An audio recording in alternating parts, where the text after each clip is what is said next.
He was the undisputed king of the city, a man whose whisper could level buildings and whose anger could end bloodlines. Gabriel Rossi thought he owned everything in the room, including the terrified waitress trembling before him. He thought she was just a thief who had stolen his diamond watch. He thought he was teaching her a lesson in respect. But when his hand connected with her cheek, silencing the entire restaurant, he didn't realize he had just signed his own death warrant. Because the girl in the apron wasn't just a nobody. She was the only daughter of the one man even the devil feared, and she was about to make a phone call that would bring the city to its knees.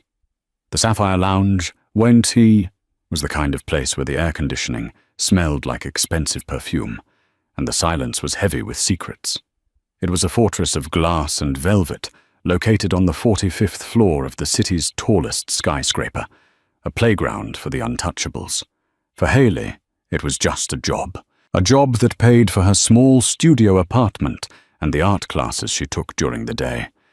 She kept her head down, her dark hair pulled back in a tight, sensible bun, and her uniform pressed to perfection. She had mastered the art of being invisible. In a room full of politicians, tech moguls, and crime lords trying to look like businessmen, the best thing a waitress could be was furniture. Table 4 needs a refill on the scotch. The 50-year-old bottle, the floor manager, a nervous man named Mr. Henderson, hissed into Haley's ear. And for God's sake, don't look him in the eye. He's in a mood tonight. Haley didn't have to ask who he was. The temperature in the room always seemed to drop 5 degrees when Gabriel Rossi walked in. Gabriel was 32, handsome in a way that was almost predatory, and wealthier than most small countries. He wasn't just a businessman. He was the head of the Rossi Syndicate, the organization that effectively ran the port, the unions, and the underground gambling rings. He wore tailored Italian suits that cost more than Haley's entire year of tuition, and he moved with the lethal grace of a panther stalking a wounded deer. Tonight, he was seated at the best table by the window, overlooking the glittering skyline. He was accompanied by 2 of his lieutenants and a woman in a red dress who looked terrified to be there. Haley took a deep breath, adjusted the tray in her hand, and approached the table. "Your scotch, sir," she said softly, placing the crystal glass down on a coaster with practiced precision. Gabriel didn't acknowledge her. He was busy staring at his phone, his jaw clenched. "I told you," he snapped at one of his lieutenants, a scarred man named Luca. "If the shipment isn't at the docks by midnight, heads are going to roll. Literally." The lieutenant swallowed hard. "It's the traffic, boss. The police have a blockade. I don't pay you to tell me about traffic." Gabriel slammed his hand on the table, making the silverware rattle. Haley flinched, but kept her composure. She reached out to pour water for the woman in the red dress, her movements efficient and quiet. "Excuse me," Gabriel said, his voice dropping to a dangerous baritone. He finally turned his gaze toward Haley. His eyes were the color of ice, cold and unforgiving. "Did I tell you to pour?" Haley froze. I apologize, sir. I just thought..." "You're not paid to think," Gabriel sneered.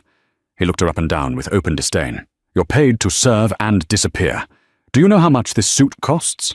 If you spill a single drop, you'll be working for the rest of your life to pay for a button." "I'm sorry, Mr. Rossi," Haley murmured, lowering her eyes. "It won't happen again." "Get out of my sight," he dismissed her with a wave of his hand, displaying the heavy platinum watch on his wrist. A rare Patek Philippe encrusted with diamonds, a custom piece worth over $500,000. Haley retreated quickly, her heart hammering against her ribs.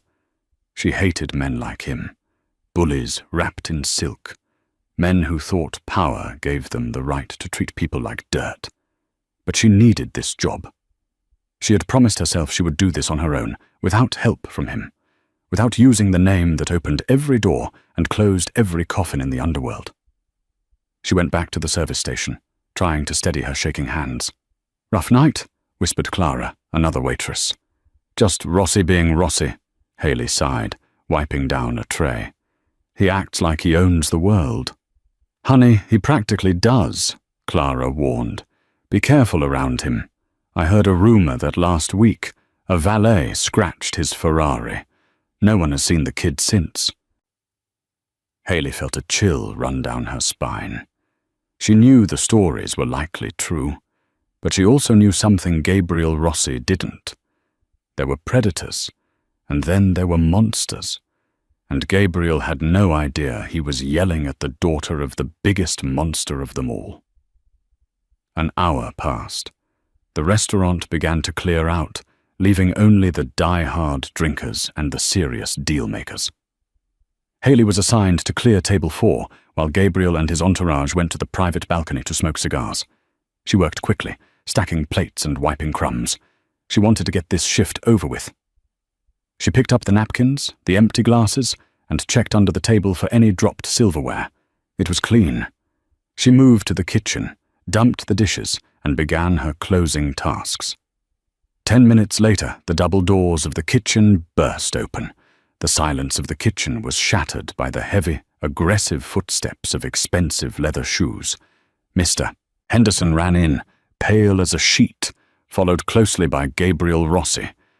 Gabriel looked murderous. His jacket was off, his sleeves rolled up, and his face was twisted in a snarl of pure rage. "Where is she?" Gabriel roared, his voice echoing off the stainless steel appliances. The chefs froze. The dishwashers stopped scrubbing. Every eye turned to Haley, who was standing by the coffee machine. "Mr. Rossi, please," Mr. Henderson stammered, sweating profusely. "I'm sure there's been a mistake." "Shut up!"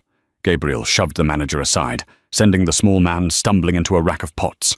Gabriel marched straight up to Haley. He towered over her, radiating violence.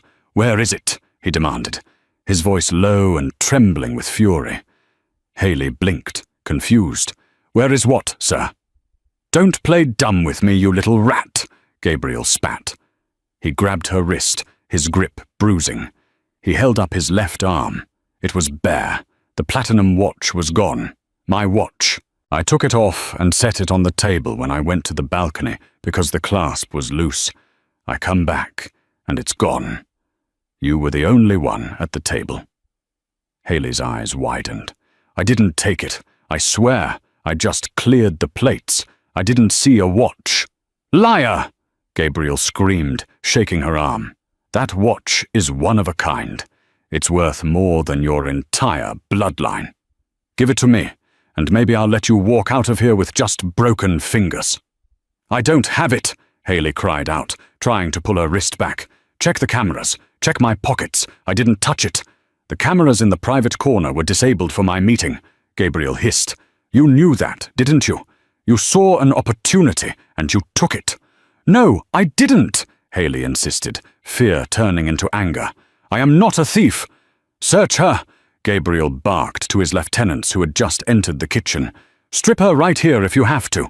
"No," Haley shouted, backing up against the counter. "Don't you touch me." The entire kitchen staff watched in horror, but no one moved. No one dared to defy Gabriel Rossi. To interfere was suicide. Gabriel laughed, a cold, cruel sound. "You think you have rights? You think you can steal from me and play the victim?" He stepped closer, invading her personal space, his breath smelling of cognac and malice. "Last chance, where's the watch?"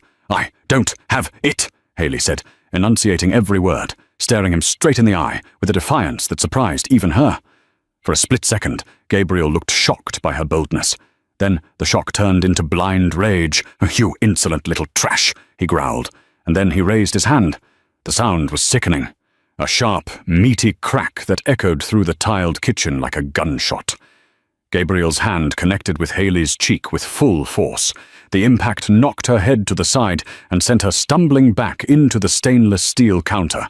A tray of silverware clattered to the floor, the noise deafening in the sudden silence that followed. Haley tasted blood.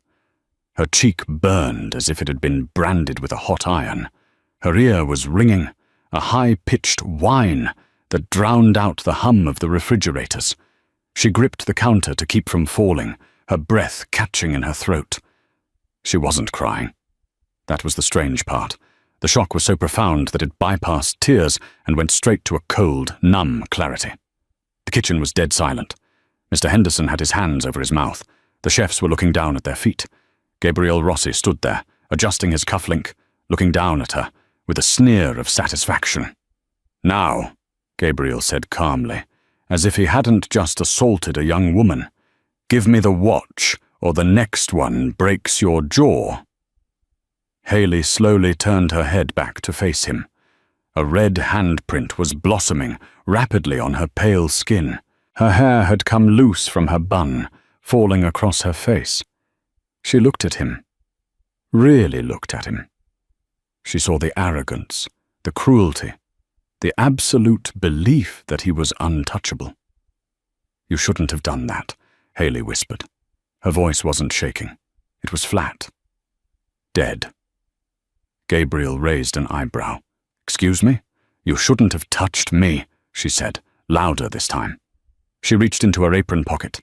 Gabriel's bodyguards tensed, reaching for their jackets, expecting a weapon, but Hayley only pulled out a cracked, cheap smartphone.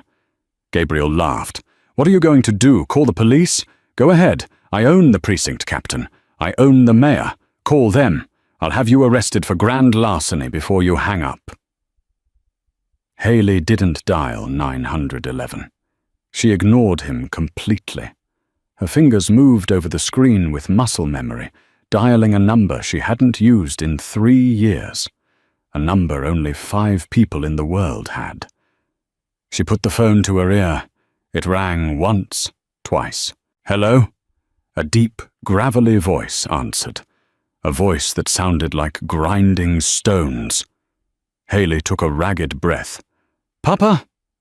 There was a pause on the other end, a heavy, pregnant silence. Then the voice changed instantly. It went from guarded to terrified and alert. "Hayley? Little bird? Is that you? Where are you? Why are you calling this line?" "I'm at work, Papa," Hayley said, her eyes locked on Gabriel's face. "The Sapphire Lounge, downtown." "Is everything okay? Are you hurt?" The voice on the other end was rising in intensity. "I need you to come get me," Hayley said, her voice finally cracking just a fraction. A man hit me, Papa. He slapped me in the face." The silence on the other end of the line was terrifying. It wasn't empty. It was the sound of a vacuum before an explosion. "Who?" The word was a whisper, but it carried more violence than Gabriel's entire existence. "His name is Gabriel Rossi," Hayley said clearly. Gabriel's eyes widened slightly at the mention of his name, but he just scoffed, crossing his arms. He thought she was calling a boyfriend, or maybe a low-level dad who would come down and get beaten up by his guards. "Stay there," her father said. "Don't move. Put him on the phone." Hayley pulled the phone away from her ear and held it out to Gabriel. "He wants to talk to you," she said. Gabriel looked at the phone with amusement. "Who is this? Your daddy? Is he going to come scold me?" "Just take the phone," Hayley said. Gabriel snatched the phone from her hand, a smirk playing on his lips. "Listen here, old man," Gabriel barked into the receiver. "Your daughter is a thief. She stole a $500,000 watch from me. I'm going to—" Gabriel stopped talking. His eyes, previously filled with mockery, suddenly went wide. His skin, already pale, turned a sickly shade of grey. His mouth opened, but no sound came out. He listened for 10 seconds. Just 10 seconds. The kitchen staff watched in confusion as the arrogant, terrifying Mafia boss began to tremble. His hand holding the phone started to shake uncontrollably. Sweat beaded instantly on his forehead. "No," Gabriel stammered, his voice an octave higher. "No, sir, I didn't know. I swear to God, I didn't know." He listened again. He swallowed hard, his Adam's apple bobbing violently. Yes, I understand. No, please, sir, have mercy. The call ended. The other side had hung up. Gabriel slowly lowered the phone. He looked at it as if it were a bomb. Then he looked at Hayley. The look in his eyes wasn't anger anymore. It was pure, unadulterated horror. He looked like a man who had just seen a ghost. He looked like a man who knew he was already dead. He extended his hand, trembling, to give the phone back to her. He didn't toss it. He handed it to her with both hands, like an offering. "Who?" Gabriel's voice failed him. He cleared his throat. "Who are you?" Haley took the phone and slipped it back into her pocket. She touched her stinging cheek. "I'm the waitress you just slapped," she said quietly. Before Gabriel could answer, a low rumble began to vibrate through the floor of the skyscraper. It wasn't an earthquake. It was the sound of helicopters. Multiple helicopters. Moments later, the heavy thud-thud-thud of rotors grew deafeningly loud outside the panoramic windows of the dining room. Bright spotlights beamed through the glass, blinding everyone inside. Then came the sound of the elevator dings. Not one, but all 4 service elevators and the 3 guest elevators arrived at the penthouse floor simultaneously. The doors slid open. Men poured out, dozens of them. They weren't police. They weren't Gabriel's men. They were dressed in black tactical gear, professional, silent, and heavily armed. They moved with military precision, flooding the restaurant and the kitchen within seconds. They shoved Gabriel's lieutenants to the ground before they could even reach for their guns. And then, the main elevator doors opened. A man stepped out. He was in his 60s, wearing a bespoke charcoal suit that cost more than the building they were standing in. He had silver hair swept back and a face carved from granite. He walked with a cane, but he didn't need it. He used it as a weapon. It was Alexander Thorne, the Shadow King, the man who ran the commission, the man who sat above the 5 families, the man Gabriel Rossi answered to, and the man Gabriel Rossi feared more than God himself. The kitchen staff gasped. Mr. Henderson fainted. Alexander Thorne walked straight into the kitchen, ignoring everyone, his eyes scanning the room until they landed on Haley. He saw the red mark on her face. The temperature in the room dropped to absolute 0. Alexander didn't run to her. He walked slowly, methodically toward Gabriel Rossi. Gabriel fell to his knees. He didn't argue. He didn't try to run. He just dropped to the dirty kitchen floor, bowing his head. "Mr. Thorne," Gabriel wept. "Please." Alexander stopped in front of Gabriel. He didn't look down at him. He looked at his daughter. "Did he do that?" Alexander asked, his voice calm, quiet, and terrifying. Haley nodded. Alexander turned his gaze to Gabriel. "You touched my daughter." "I didn't know!" Gabriel screamed, tears streaming down his face. "She was just a waitress. She stole my watch." "She doesn't need your watch," Alexander said softly. "She could buy your entire bloodline with her allowance." Suddenly, one of the tactical officers walked in from the dining room. "Sir, we found the watch. It was in Mr. Rossi's jacket pocket. It had slipped through a hole in the lining." The silence that followed was heavy enough to crush bones. Gabriel froze. He slowly looked up at Alexander. It was in my pocket?" Alexander Thorne smiled. It was not a nice smile. "You slapped my daughter," Alexander whispered, leaning down, "over a mistake you made." Alexander straightened up and tapped his cane on the floor.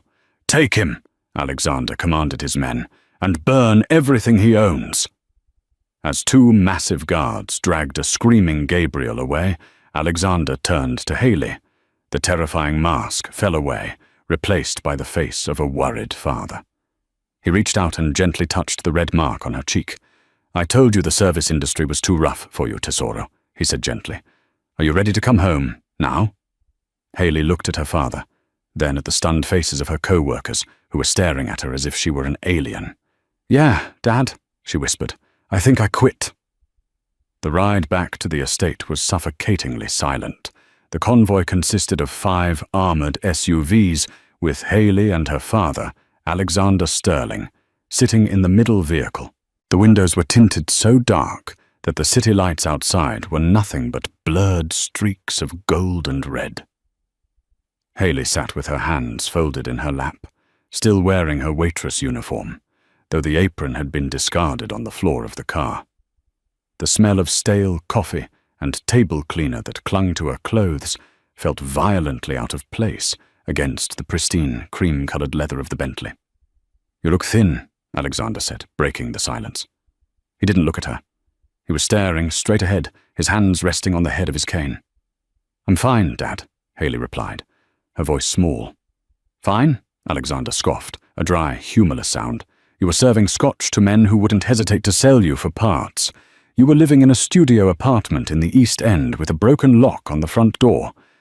My intelligence team told me you were eating instant noodles 5 nights a week." Haley stiffened. "You were watching me. You promised you wouldn't." "I promised I wouldn't interfere," Alexander corrected, turning his steel-grey eyes toward her. "I never promised I would stop protecting you. I am Alexander Sterling. I have enemies in every shadow. Did you really think I would let my only daughter walk the streets unprotected? I had agents in that restaurant every night. Mr. Henderson was on my payroll." Haley's mouth fell open. "Henderson? The manager who was too scared to speak up for me?" "He was instructed to intervene only if your life was in immediate danger. He failed to act fast enough tonight," Alexander said coldly. "He has already been dealt with." Haley looked away, a lump forming in her throat. This was why she had left. The control, the absolute, suffocating power that her father wielded. She had wanted to be normal. She had wanted to be Haley, the aspiring painter, not Haley Sterling, the heiress to the biggest criminal empire on the East Coast. But tonight, the illusion had shattered. Gabriel Rossi had shattered it with a single slap. "What will happen to Gabriel?" Haley asked quietly. Alexander adjusted his cuff. "The Rossi family has been a thorn in my side for a decade. They were getting too loud, too reckless. Gabriel gave me the excuse I needed to sanitize the city." Sanitize. By morning, the Rossi organization will cease to exist. Their assets are being frozen, their territories absorbed, and their leadership retired. Alexander reached over and patted Haley's hand. His skin was dry and cool. "You don't need to worry about monsters anymore, Tesoro. You're back in the castle now." The car slowed as it approached the massive iron gates of the Sterling estate. It was a sprawling compound located on a private island, just off the city limits, connected by a single guarded bridge. High walls topped with sensors and cameras surrounded a property that looked more like a fortress than a home. As the convoy pulled up to the main entrance, a team of staff was already waiting. Maids in uniforms, guards with earpieces, and the head of house staff, Mrs. Higgins. Haley stepped out of the car, her legs feeling like jelly. "Welcome home, Miss Haley," Mrs. Higgins said, bowing her head. "We have prepared a bath and a hot meal." Haley looked at the massive marble staircase, the crystal chandeliers, the priceless art on the walls. It was beautiful, but to her, it looked like a prison. "I'm tired," Haley whispered. "I just want to sleep." "Go," Alexander said, waving a hand. "Rest. Tomorrow we begin your reintegration. No more aprons. No more serving. You are a Sterling. It's time you remembered what that means." Haley walked up the stairs, feeling the weight of her name settling back onto her shoulders like a lead cloak. She went to her old room, a suite larger than her entire apartment, and locked the door. She stripped off the uniform and threw it into the trash can. She stood under the scalding hot water of the shower, scrubbing her cheek where Gabriel had hit her, trying to wash away the feeling of helplessness. But as she closed her eyes, she didn't see Gabriel. She saw her father's face, the calm, terrifying look he had before he ordered a man's destruction. She had saved herself from one monster by calling another, and now she owed the devil a debt. 2 weeks passed. The fall of the Rossi family was the only thing the news talked about, though they called it a gangland consolidation and a series of unfortunate disappearances. Gabriel Rossi was never seen again. Rumors in the underworld said he was sent to a black site in Siberia, but Haley knew better than to ask. Life at the Sterling estate was a gilded routine. Haley was woken up at 8 a.m., served breakfast on the terrace, and then ushered into meetings with stylists, tutors, and social coordinators. Her father was determined to reintroduce her to high society at the upcoming winter gala, but Hayley felt like she was suffocating. She missed her art. She missed the smell of turpentine and the freedom of a blank canvas. Her father had built her a state-of-the-art studio in the East Wing, but it felt sterile. There was no life there. "I need to go out," Hayley announced one morning over breakfast. Alexander didn't look up from his newspaper. "No. I'm not asking, Dad. I need supplies. Specific paints I can only get at the shop in the arts district. And I want to get coffee, a real coffee, not this stuff the chef makes." "The chef is Michelin-starred," Alexander noted dryly, "and it is not safe. There is chatter." "Chatter?" Alexander sighed, folding the paper. Gabriel Rossi had a brother, Stefano. He was exiled to Europe 5 years ago because he was too violent even for the family business. Intelligence suggests he has returned to the States. He blames us for the collapse of his empire. "I can't stay locked in here forever." Hayley slammed her hand on the table. Alexander studied her for a moment. He saw the fire in her eyes, the same fire her mother had possessed. He knew he couldn't break her spirit, or she would run away again. And this time, he might not find her before Stefano did. "Fine," Alexander said. "You may go out, but not alone, and not with the standard house guards. They are too slow for you." He snapped his fingers. The heavy oak doors of the dining room opened. A man walked in. He was tall, over 6'3", with broad shoulders that strained against a black tactical shirt. He had dark, messy hair and a jawline that looked like it could cut glass. But it was his eyes that caught Hayley off guard. They were dark brown, almost black, and completely empty of warmth. He had a faint scar running through his left eyebrow. He didn't bow. He didn't smile. He walked with a lazy, dangerous confidence and stopped a few feet from the table. "Hayley," Alexander said, gesturing to the man. "This is Cole.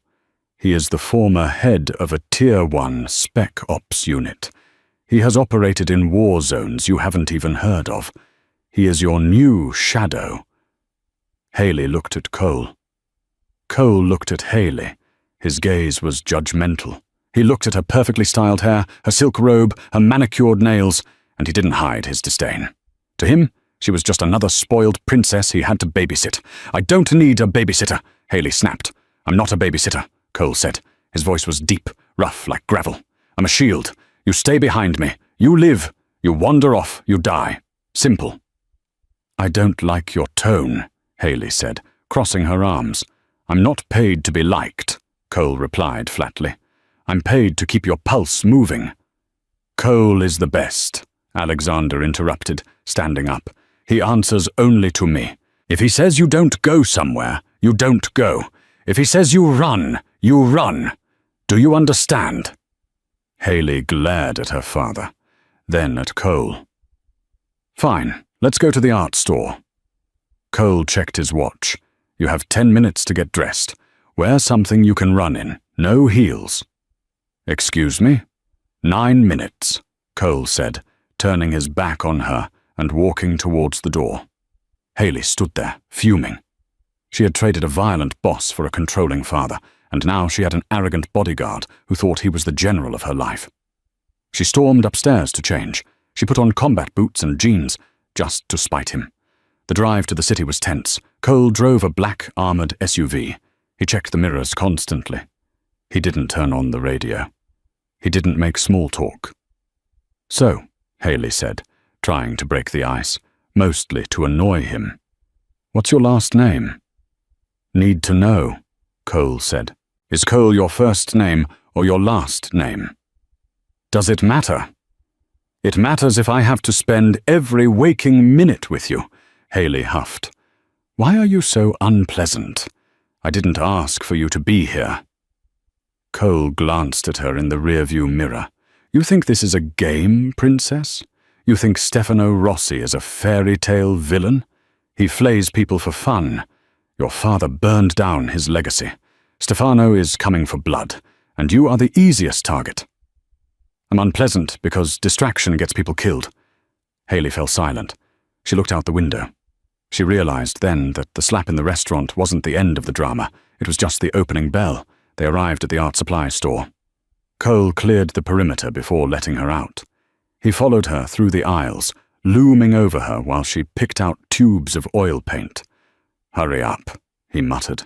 "Too many windows in here." "Art takes time," Haley retorted, examining a brush.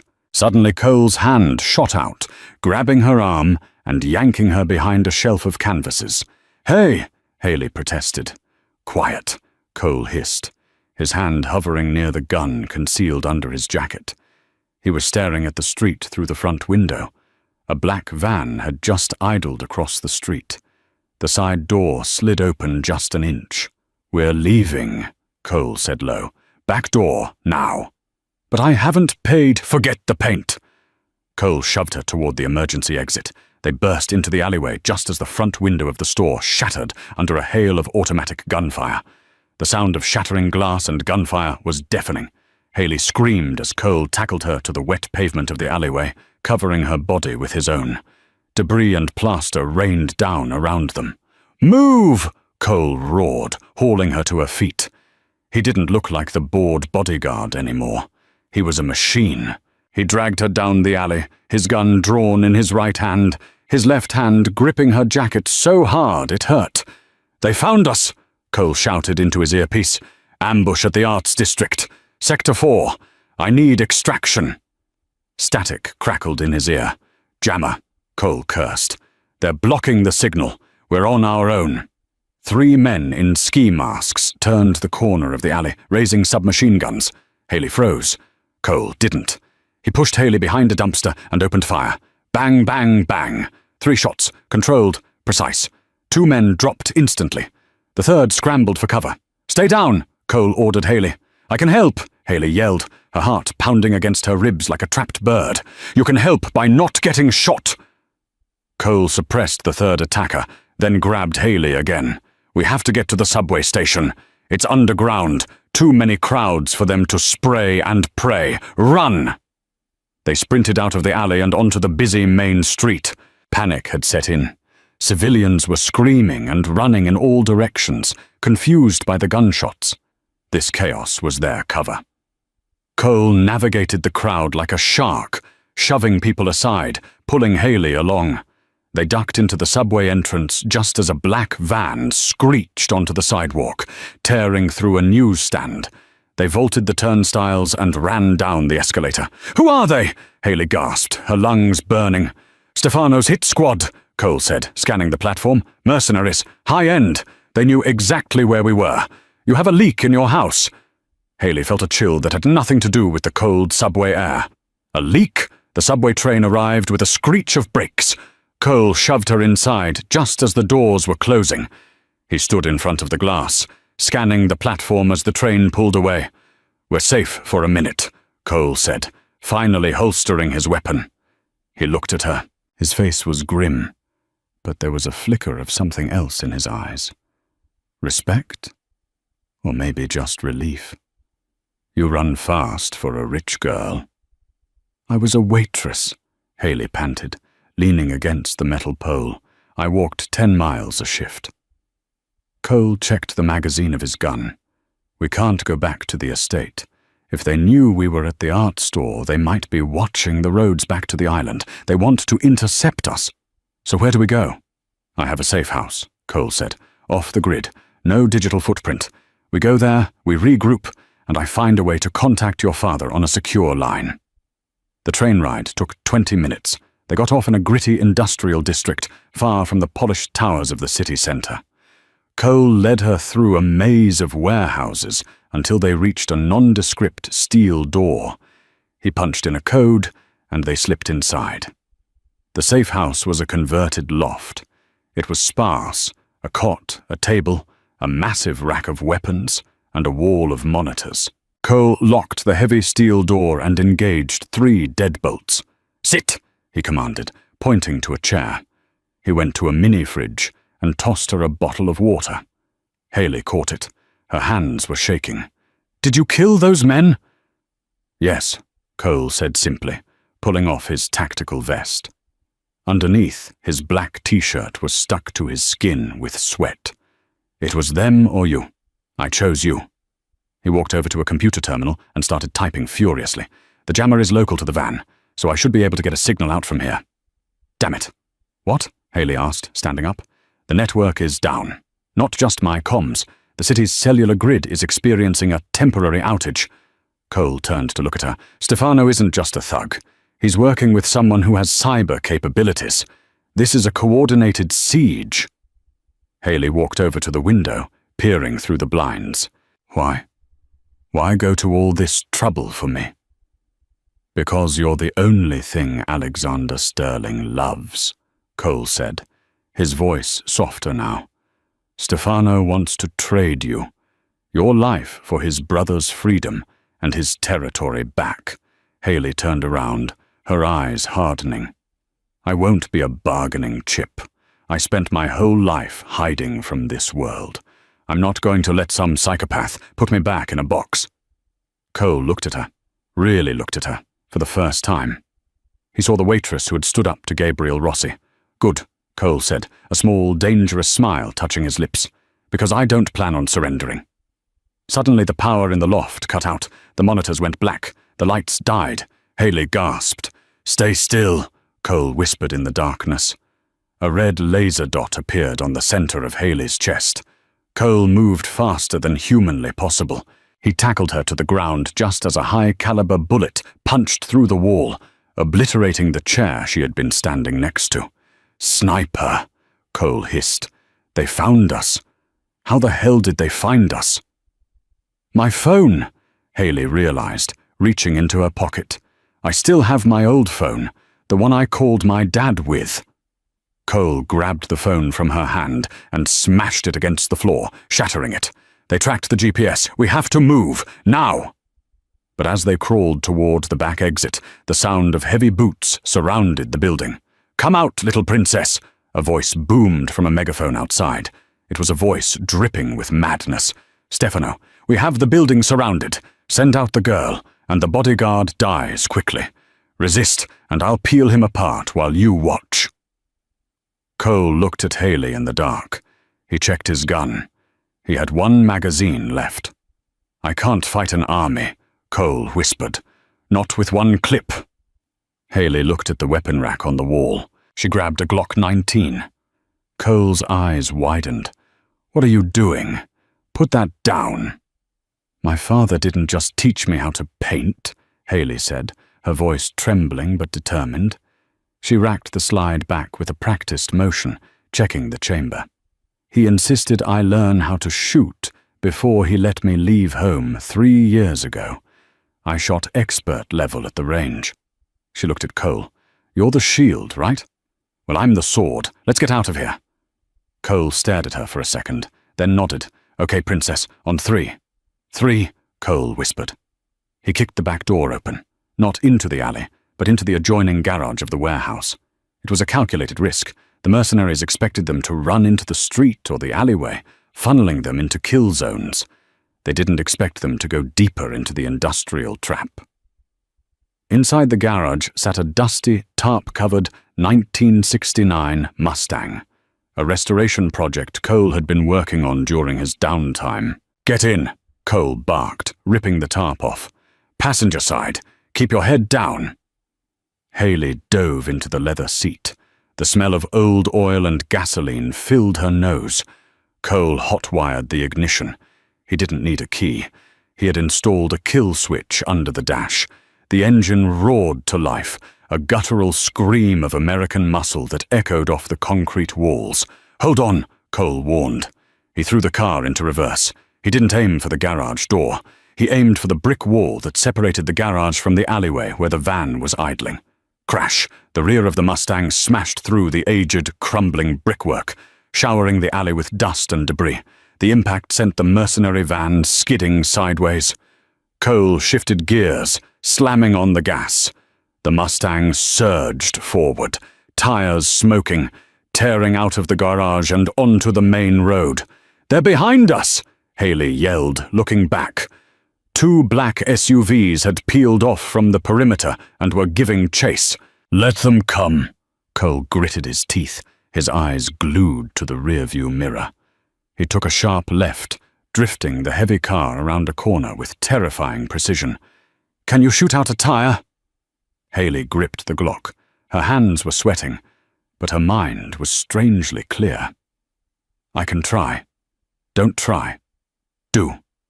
Cole swerved to avoid a civilian car. "Lean out. Aim low. Squeeze, don't pull." Haley rolled down the window. The wind whipped her hair across her face. She leaned out, the cold night air biting her skin. Behind them, the lead SUV was closing in, a gunman leaning out of the sunroof with an assault rifle. Bullets sparked off the pavement around them. Haley took a breath, held it, and fired. Once, twice, 3 times. The front right tire of the lead SUV exploded. The vehicle swerved violently, losing control at 80 miles per hour. It flipped, rolling over the median and crashing into a street lamp, effectively blocking the second SUV. Haley pulled herself back inside, her heart hammering a frantic rhythm against her ribs. She looked at the gun in her hand, then at Cole. Cole looked over at her. A slow, genuine grin spread across his face. It transformed him. He didn't look like a statue anymore. He looked alive. "Remind me never to piss you off, Princess," he said. "Don't call me Princess," Haley breathed, engaging the safety on the gun. They drove in silence for another 10 minutes, weaving through the labyrinth of the city's underbelly to ensure they weren't being followed. Cole finally pulled the car into a secluded area under an old suspension bridge, killing the engine. The silence that followed was heavy, filled only by the ticking of the cooling engine. Cole turned to her. "You did good. You saved us."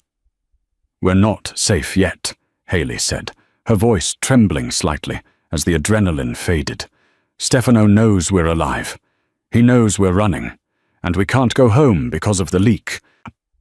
"About that," Cole said, his expression darkening. He pulled a small, ruggedized tablet from under the seat. "While we were in the loft, I ran a trace on the jammer signal. It wasn't just blocking us. It was broadcasting a frequency to a private server. I managed to ping the IP address before the power cut. And the server belongs to a shell company, registered in the Caymans, but the login credentials—" Cole hesitated. "The access logs show a user logged in from the Sterling estate, from the West Wing." Haley felt the blood drain from her face. "The West Wing? That's Victor's office. Victor Vance, her father's oldest friend, the consigliere, the man who had bounced Haley on his knee when she was a baby, the man who had given her her first set of paints." "It can't be Victor," Haley whispered. "He's family. In this life, family is just the people who know where to stab you to make it hurt the most," Cole said grimly.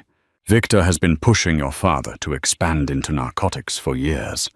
Alexander refused. Stefano Rossi deals almost exclusively in narcotics. If Victor helps Stefano take out the Rossi heir, and destabilize Alexander, then Victor steps in to save the organization." Haley finished the thought, horror dawning on her. "He takes over, and he partners with Stefano." "Exactly," Cole nodded. "If we go back to the estate, we're walking into a trap. Victor controls the house security detail. He'll let us in, and we'll never walk out." "So what do we do?" Haley asked. She felt tears pricking her eyes, but she refused to let them fall. She was done crying. "We can't run forever." Cole looked at her, his dark eyes intense. He reached out and brushed a stray lock of hair from her forehead. His touch was surprisingly gentle, a stark contrast to the violence of the night. "We don't run," Cole said softly. "We finish it." "How?" "Stefano is operating out of the city. He's too arrogant to leave until he has you. The trace on the jammer also gave me a location for his command center. He's at the Helios construction site." "The unfinished skyscraper downtown?" "Yeah. It's isolated, high ground. Perfect for a paranoid boss." Cole checked his weapon. "We go there. We cut the head off the snake. We get proof of Victor's betrayal, and we bring it to your father." "Just the 2 of us?" Haley asked. Against an army? Cole smirked, reloading his magazine. I'm a Tier 1 operator, and you're apparently a sharpshooter. I like our odds. Haley looked at him. In the dim light of the dashboard, she saw the scars on his hands, the weariness in his eyes, and the fierce loyalty that lay beneath. She realized suddenly that she felt safer in this beat-up Mustang with this dangerous man than she ever had in her father's mansion. Okay, Haley said, gripping the Glock. Let's go get him. The Helios Tower was a skeleton of steel rising 50 stories into the freezing night air. It was a monument to stalled ambition, now serving as Stefano Rossi's fortress. We split up, Cole whispered, checking his final magazine in the shadow of a cement mixer. His face was pale, the blood loss from the earlier ambush taking its toll. I'll draw their fire at the main elevator. You take the service stairs. Flank them. That's a suicide mission for you, Haley argued, her grip tightening on the Glock 19. I'm the shield, remember? Cole gave her a tired, jagged smile. Go. He broke cover, firing 2 controlled shots into the air.